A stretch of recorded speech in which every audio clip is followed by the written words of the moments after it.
Have you ever asked yourself why it's easier to feel hate than love for yourself? It's a question that may seem daunting, yet it's one that many of us grapple with in the quiet corners of our minds. The feelings of love and hate we harbor for ourselves are powerful forces that can shape our lives, steering our personal and social interactions.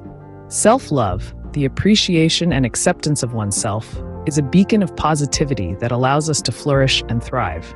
Yet, self-hate, the persistent disregard and disdain for oneself, can be a shadowy presence, silently sabotaging our potential and happiness.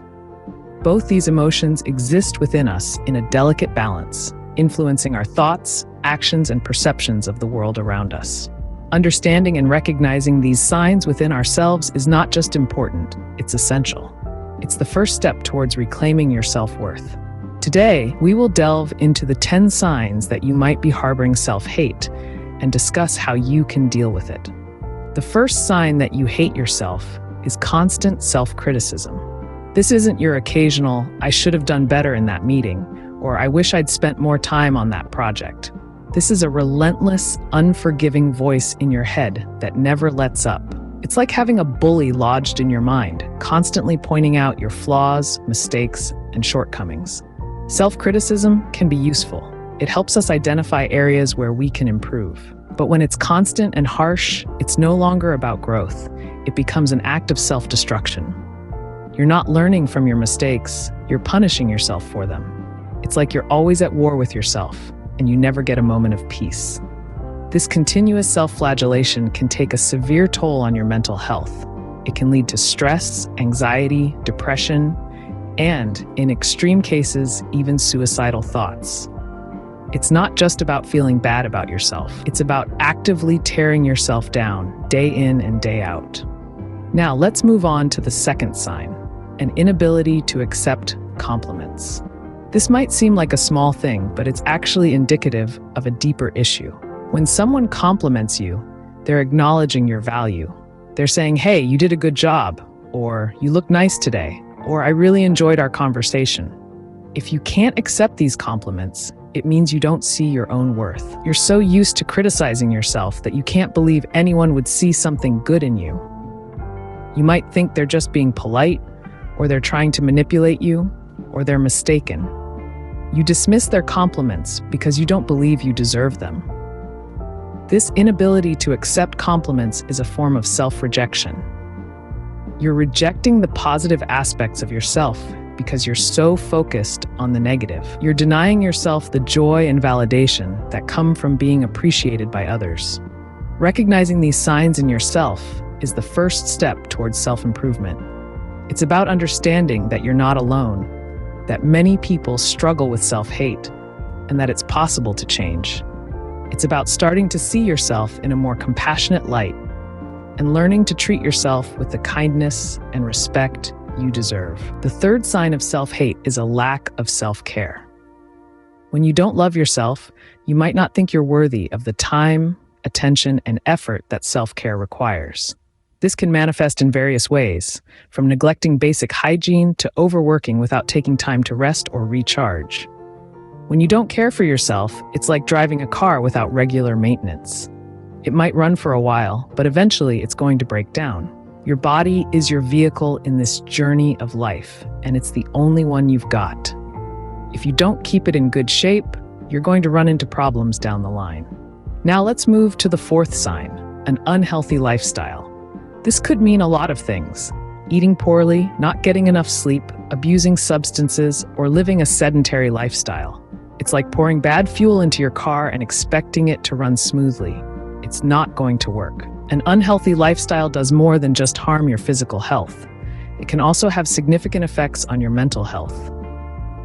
Poor nutrition can lead to feelings of lethargy and depression. Lack of sleep can cause anxiety and irritability. Substance abuse can lead to a host of mental and emotional issues. Moreover, an unhealthy lifestyle can create a vicious cycle. You feel bad, so you engage in unhealthy behaviors to cope, which makes you feel even worse, leading you to continue those unhealthy behaviors. It's a downward spiral that can be difficult to break free from. But here's the good news. Recognizing these signs is the first step towards breaking that cycle.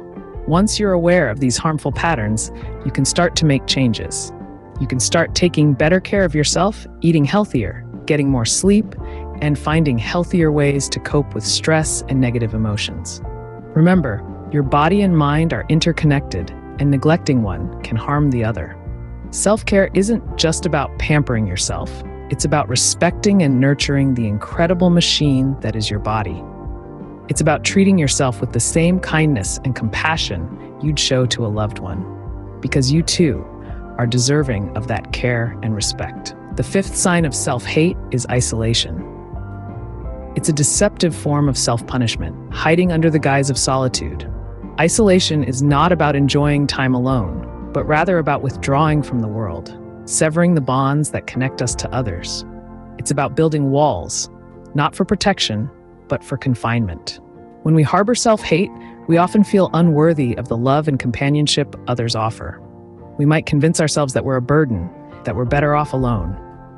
But in reality, we're only feeding the beast of self-loathing. Isolation can harm your social relationships, leaving you feeling more alone and misunderstood.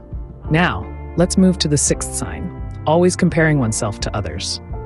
In a world where everyone's highlights are on display, it's easy to fall into the trap of comparison. But remember, what you're comparing yourself to is often an illusion, a carefully curated reality. When we constantly measure ourselves against others, we're setting ourselves up for failure. We're putting ourselves in a race we never signed up for.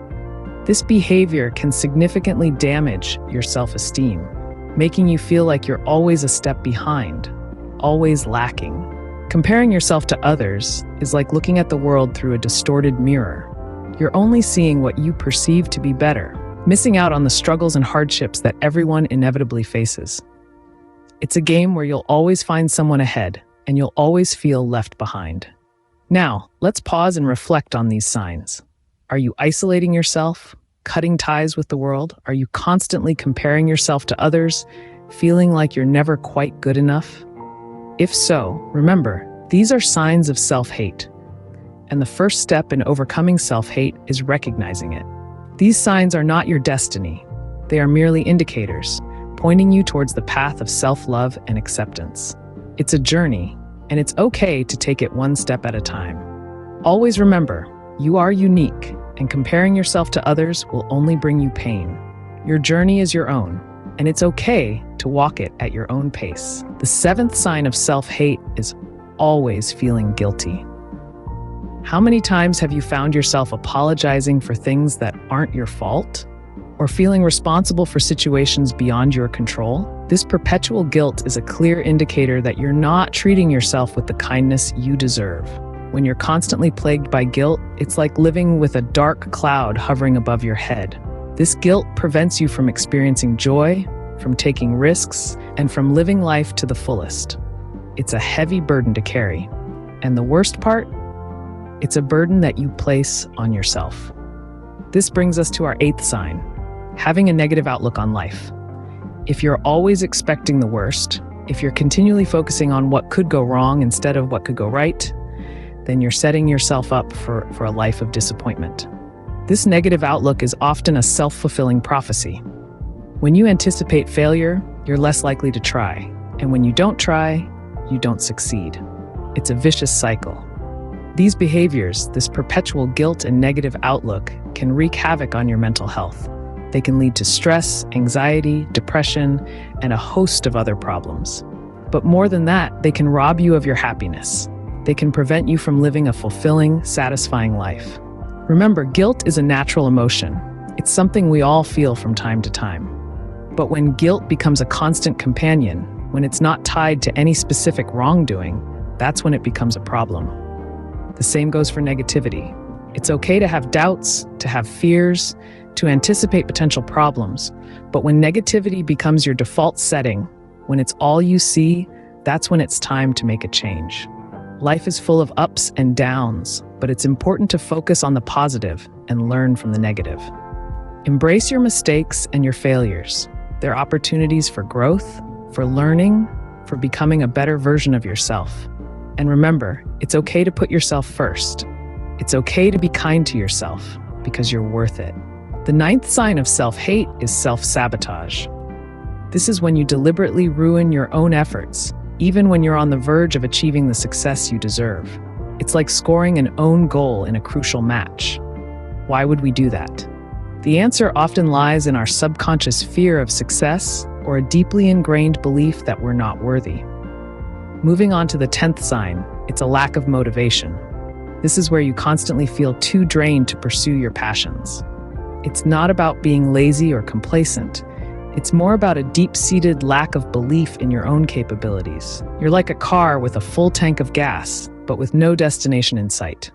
Both these signs, self-sabotage and lack of motivation, are like anchors pulling you down, preventing you from sailing towards your goals, towards a fulfilling life. But always remember, you are the driver of your own life, and it's up to you to steer it in the right direction. Now that we've identified the 10 signs of self-hate, let's explore some solutions. The journey to self-love begins with recognizing the signs of self-hate. We've discussed how self-hate can manifest in various ways, such as constant self-criticism, neglecting your own needs, feeling unworthy of happiness, harboring a negative body image, perfectionism, pushing people away, fear of failure, overworking, over or under eating, and feeling undeserving of success. Each of these signs is a cry for help from within, a call to action to start treating ourselves with more kindness, compassion, and love. So, how do we respond to this call? There are several strategies we can adopt to foster self-love and combat self-hate. Firstly, therapy is a powerful tool. A therapist can help you navigate through your feelings and guide you towards a healthier mindset. They can provide you with strategies to combat negative self-talk and help you build a more positive self-image. Secondly, self-care is not just about pampering yourself. It's about taking care of your physical, mental, and emotional needs. This could mean anything from eating a balanced diet and getting regular exercise to taking time out of your day to meditate or engage in activities that you enjoy. Thirdly, positive affirmations can help change the narrative in your head. Repeating phrases like, "I am worthy," "I deserve happiness," and "I am enough" can help to rewire your brain and replace negative thoughts with positive ones. But perhaps the most important solution is to seek help if you recognize these signs in yourself.